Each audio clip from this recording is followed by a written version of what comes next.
Aujourd'hui, nous allons raconter l'histoire de Marem et de ses parents. Marem, une jeune fille musulmane de 19 ans, vivait dans une petite ville où les traditions et la modernité se mélangeaient. Elle menait une vie insouciante, éloignée des pratiques religieuses. Entre les sorties avec ses amis et les choix douteux qu'elle faisait parfois, elle ne trouvait pas le temps ni l'intérêt de se reconnecter à l'islam. Un jour, lors d'une promenade au parc, elle rencontra Fatou, une jeune femme de 20 ans, assise sur un banc, un livre entre les mains. Curieuse, Marem engagea la conversation. Marem, demanda-t-elle. Qu'est-ce que tu lis? Fatou répondit avec un sourire. Le Coran. Marem effronça les sourcils, un peu surprise. Elle s'assit à côté d'elle. Le Coran? Pourquoi tu perds ton temps à lire ça? Fatou, patiente et douce, répondit calmement. Ce n'est pas une perte de temps, Marem. Dans ce livre, il y a des réponses à des questions qu'on ne se pose même pas, mais qui changent nos vies.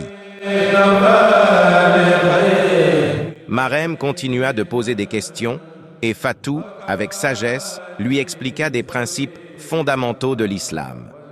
La paix intérieure, l'importance de la prière et la relation avec Allah. Au bout d'un moment, Marem lui demanda « Comment tu sais tout ça? Qui t'a appris ?» Fatou lui répondit « J'ai appris tout cela en rejoignant un groupe d'études, Hizbur Rahmane. On y apprend à lire et comprendre le Coran et les enseignements du prophète. » Les mots de Fatou résonnèrent profondément en Marem. Elle se sentit soudain vide, comme si quelque chose d'essentiel lui manquait. Elle demanda à Fatou si elle pouvait l'accompagner à ses sessions. Avec joie, Fatou accepta. Un nouveau départ.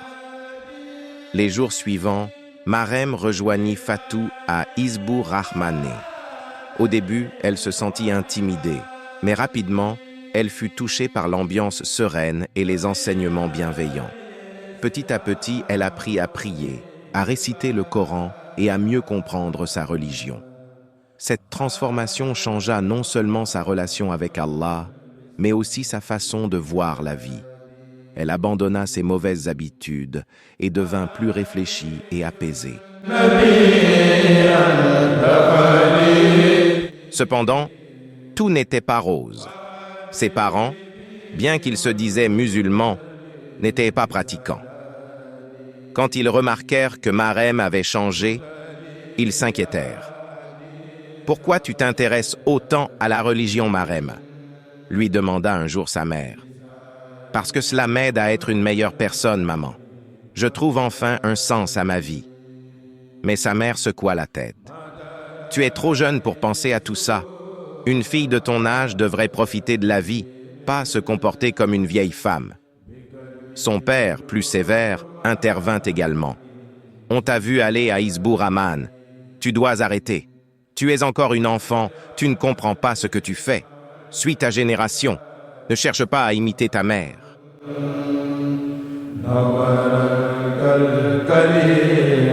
Ces paroles blessèrent profondément Marem, mais elle trouva du réconfort auprès de Fatou et des enseignements qu'elle avait reçus. Elle comprit que suivre le bon chemin ne serait pas toujours facile, mais qu'Allah récompense ceux qui persévèrent. La force de la foi. Malgré les pressions, Marem resta ferme dans ses convictions. Elle continua à prier et à se rendre à Hizbur Rahmane, tout en respectant ses parents autant que possible. Peu à peu, son comportement changea l'opinion de sa famille.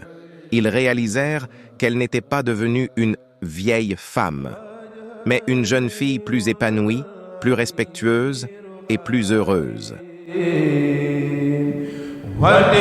Un jour, sa mère lui dit « Peut-être que tu as raison, Marem, tu as changé, et c'est un changement qui te va bien. » Avec patience et amour, Marem réussit non seulement à se rapprocher d'Allah, mais aussi à ouvrir les yeux de sa famille sur la beauté de l'islam.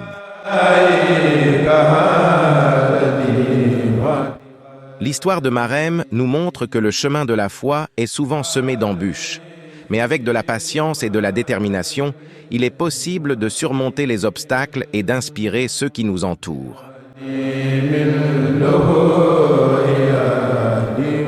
L'histoire de Marem contient plusieurs leçons importantes, notamment 1. La transformation est possible à tout âge. Peu importe son passé ou ses erreurs, chacun peut changer et revenir vers le droit chemin. Marem prouve qu'il n'est jamais trop tard pour chercher un sens à sa vie et se reconnecter à sa foi. 2. L'importance des bonnes fréquentations. La rencontre avec Fatou montre combien il est essentiel d'être entouré de personnes qui nous inspirent et nous encouragent à devenir meilleurs. Les bonnes fréquentations peuvent transformer positivement une vie. 3. La persévérance face aux obstacles. Marem a rencontré de l'opposition, même de la part de sa famille, mais elle a persévéré dans sa foi avec patience et sagesse. Cela montre que suivre le bon chemin nécessite du courage et de la constance. 4. La bienveillance et le respect dans la dawa, invitation à l'islam. Fatou n'a pas jugé Marem pour son mode de vie.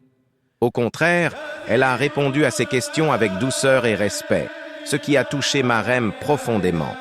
Cela nous enseigne que l'appel à l'islam doit être fait avec sagesse et bienveillance.